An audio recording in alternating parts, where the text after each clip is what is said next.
দুর্গাপূজা উপলক্ষে এবছরও বাংলাদেশ থেকে ভারতে ইলিশ রপ্তানির অনুমতি দিয়েছে সরকার। এবছর ৩৭টি প্রতিষ্ঠানের মাধ্যমে ১,২০০ টন ইলিশ রপ্তানি করা হবে। বাণিজ্য মন্ত্রণালয়ের উপসচিব SHM মাকফুরুল হাসান আব্বাসী স্বাক্ষরিত আদেশে বলা হয়েছে, এই অনুমতি ১৬ সেপ্টেম্বর থেকে ৫ অক্টোবর পর্যন্ত কার্যকর থাকবে।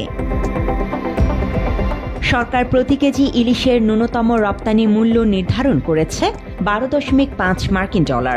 এই পদক্ষেপকে দুই দেশের অর্থনৈতিক ও সাংস্কৃতিক সম্পর্ক সুদৃঢ় করার উপায় হিসেবে দেখা হলেও এটি মূলত বাংলাদেশের পক্ষ থেকে ভারতের প্রতি একতরফা বন্ধুত্বের হাত বাড়ানো বলে মন্তব্য করেছেন রাজনৈতিক বিশ্লেষকরা। ভারতের সরকারের আবেদনের প্রেক্ষিতে ইউটিউব কর্তৃপক্ষ বাংলাদেশের ৭টিরও বেশি বেসরকারি টেলিভিশন চ্যানেলের সম্প্রচার ভারতে বন্ধ করেছে। এর কারণ হিসেবে ভারতের জাতীয় নিরাপত্তা ও জনশৃঙ্খলা সংক্রান্ত উদ্বেগের কথা বলা হয়েছে। বন্ধ হওয়া চ্যানেলগুলোর মধ্যে রয়েছে যমুনা টিভি, ৭১, বাংলা ভিশন, মোহনা, সময় টিভি, ডিভিসি এবং ATN নিউজ। এছাড়া ভারতের সাথে করা বাংলাদেশের বাণিজ্যিক চুক্তিগুলো ছিল একপাক্ষিক। ভারত সেগুলোতে একতরফা সুবিধা পেলেও বাংলাদেশ অনেকটাই বঞ্চিত। তবে সম্প্রতি আদানি গোষ্ঠীর সাথে করা তেমনই একটি বৈষম্যমূলক বিদ্যুৎ চুক্তি নবায়ন করেছে বাংলাদেশ। এই চুক্তি বাংলাদেশের জন্য কতটা লাভজনক তা নিয়ে প্রশ্ন রয়েছে। আওয়ামী লীগ সরকারের আমলে ভারতের বৃহৎ শিল্প গ্রুপ আদানির সাথে ১,৪৯৮ মেগাওয়াট সক্ষমতার একটি কয়লা বিদ্যুৎ কেন্দ্র নির্মাণের চুক্তি করে বাংলাদেশ। চুক্তি অনুযায়ী ভারতের ঝাড়খণ্ডের গোড্ডায় নির্মিত এই কেন্দ্র থেকে ২৫ বছর বিদ্যুৎ কিনবে বাংলাদেশ বিদ্যুৎ উন্নয়ন বোর্ড PDB। দীর্ঘমেয়াদী এই চুক্তির পরতে পরতে রয়েছে অসমতা। এখানে এমন অনেক শর্ত রয়েছে যেগুলোর কারণে ২৫ বছরে বাংলাদেশ থেকে প্রায় ৩,৭৫,০০০ কোটি টাকা বাড়তি নিয়ে যাবে আদানি। সে হিসেবে বছরে ১৫,০০০ কোটি টাকা ক্ষতি হবে বাংলাদেশের। আদানির সাথে PDBর করা চুক্তি বিশ্লেষণ করে দেখা যায়, পুরো চুক্তি এমনভাবে সাজানো যাতে আদানি গ্রুপ সুবিধা পায়। চুক্তি অনুযায়ী বাংলাদেশ প্রতি ৩ মাস পর কত বিদ্যুৎ নেবে তা আগেই ঘোষণা করা হবে। বাংলাদেশ এর চেয়ে কম বিদ্যুৎ নিলে ঘোষিত পরিমাণের সমান দাম পরিশোধ করতে হবে। অথচ বাংলাদেশে যেসব সরকারি বিদ্যুৎ কেন্দ্র আছে সেগুলোর কাছ থেকে যতটুকু প্রয়োজন ততটুকু বিদ্যুৎ নেয় PDB। এজন্য ৩ মাস আগে চাহিদাও পাঠাতে হয় না। চুক্তি অনুযায়ী আদানি ইচ্ছা করলেই তৃতীয় পক্ষের কাছে বিদ্যুৎ বিক্রি করতে পারবে। তৃতীয় পক্ষের কাছে কেন্দ্রটি বেশি দাম পেলে তারা সেখানে বিদ্যুৎ বিক্রি করে দিলে ঝুঁকিতে পড়বে বাংলাদেশ। বাংলাদেশ ও ভারতে বিদ্যুৎ বেশি প্রয়োজন হয় গ্রীষ্মকালে।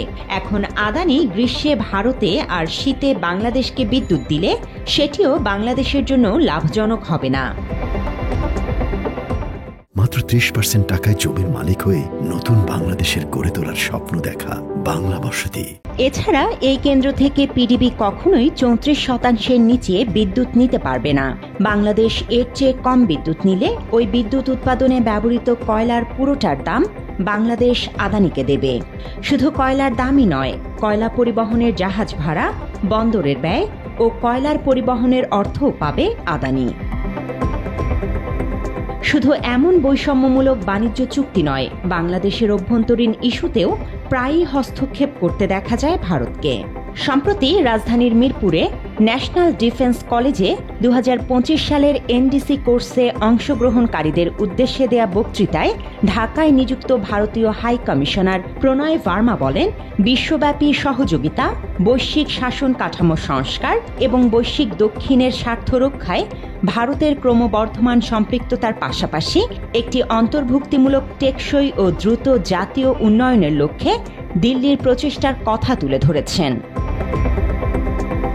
বিশেষজ্ঞদের মতে বাংলাদেশের জন্য ভারত নির্ভরতা কমানো অত্যন্ত জরুরি, কারণ এটি বাংলাদেশের অর্থনৈতিক, রাজনৈতিক ও কৌশলগত স্বয়ংসম্পূর্ণতা নিশ্চিতে সাহায্য করবে।